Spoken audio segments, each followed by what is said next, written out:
name is Christina Reynolds and I work for Triple Crown Nutrition. We're putting together a video series for you going through some common questions that we get at Triple Crown about feeding our products and also about managing horses in general. With spring pasture coming in, there are a couple important considerations for horse owners. Spring grass brings with it sugar and more calories into the horse's diet than they've been used to all winter. Because of these additional calories, we may have to look at tailoring the horse's diets each spring, as we come off of winter dormant grass and a diet of all hay into a diet including grass. For some horses, this looks like reducing calorie intake by changing their concentrate portion of the diet. This might mean moving down to a lower calorie feed or feeding less of the regular feed per day. This is a time where knowing the minimum feeding rate of the feed that you feed becomes very important. If you're feeding less than the minimum feeding rate, your horse could be missing out on important vitamins and minerals that isn't going to be made up with forage alone. Usually as the grass starts coming in, we can decrease the amount of hay that's being fed. For certain horses and ponies, we may also need to decrease the amount of grass that's coming in. This becomes particularly important in horses with insulin resistance or metabolic disease, as spring grass gets more lush and more plentiful. There are several ways that we can restrict grazing access in horses and ponies. One of the best ways is through the use of a grazing muzzle. Truffles is our model today, and this is a pony-sized grazing muzzle. You can see it has a portion that goes over the mouth, and then it has a halter built into it. There are lots of different types available on the market, some of them attached to your existing halter, and they have different rates of intake based on the bottom. Something that I remind people is every year before you put your grazing muzzle on, make sure that the hole is still small. We've got lots of really clever horses and ponies that eat out that hole and make it bigger, and then they can get as much grass as they want. So this is a brand new one that I picked up at my local feed store, More Equine. And Truffles here is going to model it for us. The basket goes over the nose, and then the halter portion goes behind the ears. They're very adjustable. We want her to be able to reach the grass through the bottom hole, so the muzzle should be fairly close to her lips. Most of the time I would put a muzzle like this on without a halter underneath it, but for safety's sake right now I'm leaving one on. Now Truffles can be turned out on pasture, and I won't be quite as worried about her gaining too much condition or potentially foundering.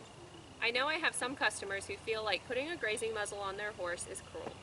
However, if you have an insulin-resistant horse, or if you have a metabolic donkey, or a pony who gains weight easily, the kindest thing you can do is help keep them at the correct body condition score. Other ways of controlling grass access include keeping your horse off pasture during certain times of day, or letting the horse on pasture for only a couple hours per day. Early morning is typically thought of as the safest time to put horses on pastures, as the pasture grasses have used up most of their carbohydrate stores overnight. Times to avoid putting horses on pasture would be in the evening, when carbohydrate stores are at their highest. While it sounds like a good idea to only allow a horse out on pasture for certain hours of the day, horses are really good at eating a lot in those hours. So keep in mind, if your horse is the type who goes out and glues their nose to the ground and grazes continuously for the whole 4 hours that they're out, it may not be as helpful of a management technique as we think it is. Dr. Siciliano at NC State University did some really useful research looking at how much grass a horse can consume on limited turnout. And it was surprising to see just how much horses were able to consume in the small amount of time that they were allowed outside. Like a lot of other things in horse nutrition, we have to take everything on an individual basis. So I like to talk to my clients and see what their horse's grazing habits are like, and then we make a plan going forward from there.